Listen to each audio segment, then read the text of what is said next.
പദ്ധതിയിൽ ഒപ്പുവെക്കുന്നതോടുകൂടി RSS നേരിട്ട് നിയന്ത്രിക്കുന്ന ഒരു സർക്കാരായി കേരളത്തിലെ പിണറായി വിജയൻ സർക്കാർ പരിപൂർണമായി മാറിയിരിക്കുകയാണ്. രാജ്യത്താകമാനം RSS വിരുദ്ധ രാഷ്ട്രീയമാണ്. ആ RSS വിരുദ്ധ രാഷ്ട്രീയത്തിൻ്റെ ഭാഗമായിട്ടാണ് CPI ഇപ്പോഴും മുന്നോട്ട് പോകുന്നതെങ്കിൽ, ആ നിലപാടിൽ തന്നെയാണ് CPI ഉറച്ചു നിൽക്കുന്നതെങ്കിൽ, CPI ഇടതു മുന്നണിയിൽ നിന്ന് RSS നിയന്ത്രിക്കുന്ന CPM ഗവൺമെൻറ്റിൽ നിന്ന് പുറത്തു വരാൻ വേണ്ടി തയ്യാറാകണമെന്നുള്ളതാണ് യൂത്ത് കോൺഗ്രസിന് ആവശ്യപ്പെടാനുള്ളത്. അങ്ങനെ CPI UDF-ലേക്ക് ഒരു മടങ്ങി വരാൻ തയ്യാറായാൽ എന്ത് വിട്ടുവീഴ്ച ചെയ്തും UDF അവരെ സ്വീകരിക്കണമെന്നുള്ളതാണ് യൂത്ത് കോൺഗ്രസിൻ്റെ നിലപാട്. സംസ്ഥാന ഗവൺമെൻറ് PM ശ്രീ പദ്ധതിയിൽ ഒപ്പുവച്ചിരിക്കുകയാണ്.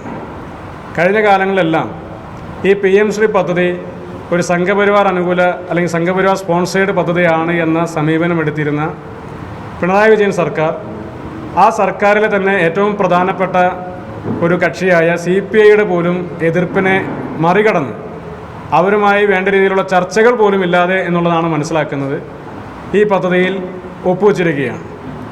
കഴിഞ്ഞ കാലങ്ങളിലെല്ലാം ഈ സംസ്ഥാന ഗവൺമെൻറ് പല ഘട്ടങ്ങളിലും വിദ്യാഭ്യാസ മേഖലയിലെ കാവ്യവൽക്കരണത്തിനെതിരെ എന്ന പേരിൽ SFI ഉപയോഗിച്ചൊക്കെ പല സമരങ്ങളും നടത്തുന്ന കാഴ്ചയൊക്കെ നമ്മൾ കണ്ടതാണ്.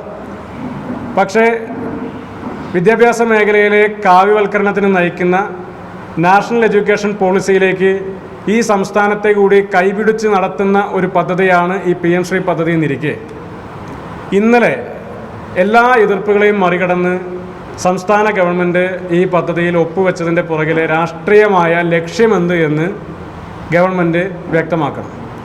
മുൻകാലങ്ങളിൽ വിദ്യാഭ്യാസ വകുപ്പ് മന്ത്രി ശിവൻകുട്ടി ഉൾപ്പെടെയുള്ള ആളുകൾ പറഞ്ഞിരുന്നത് ഇതൊരു കാവ്യവൽക്കരണത്തിൻ്റെ ഭാഗമാണ് എന്നുള്ളതാണ്.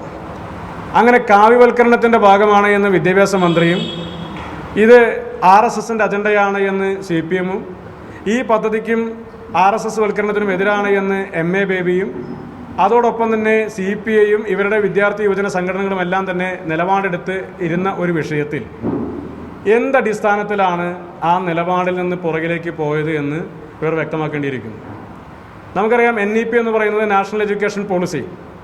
നാഷണൽ എഡ്യൂക്കേഷൻ പോളിസി എന്നത് പേര് മാത്രമാണ്. അത് പരിപൂർണമായും നാഗ്പൂർ എഡ്യൂക്കേഷൻ പോളിസിയാണ്.